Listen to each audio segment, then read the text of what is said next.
Welcome back to my channel. आज सकाळची सुरुवात नेहमीप्रमाणे खूपच सुंदर झाली होती आणि त्याचबरोबर मी रात्री अशी उडीद डाळ भिजायला टाकली होती, कारण आज होता बाबूचा बर्थडे आणि त्याला साऊथ इंडियन फूड फार आवडतं। तर मला त्याच्यासाठी उडीद वडा बनवायचा होता। तर मग सकाळी ते बॅटर म्हणजे ती डाळ मस्त मी मिक्सरमधून काढून घेतली आणि छान हाताने वडे काढले। तुम्हाला हाताने जमत नसतील ना तर तुम्ही चाळणीवर नक्कीच वडे बनवू शकता। वडे खूपच छान क्रिस्पी झाले होते आणि त्याचबरोबर खायलाही खूप टेस्टी झाले होते।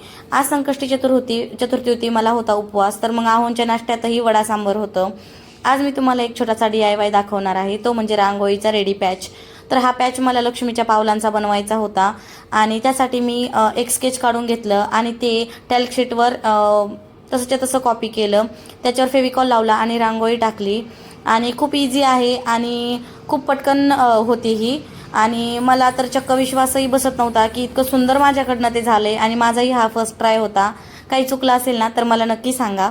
आणि कुणाचं जर छोटं देवघर असेल ना त्याच्यात तुम्ही छोटे छोटे पावले तुम्ही काढून ठेवू शकता, कारण वरती लावलेल्या देवघरामध्ये रांगोळी काढण्यासाठी जागा नसते। तुम्ही हा पॅच तुम्ही ठेवू शकता। तो ट्विस्ट जरी केला ना तरी त्याच्यातली रांगोळी काही खाली पडत नाही। खूप सुंदर झाला होता। चला तर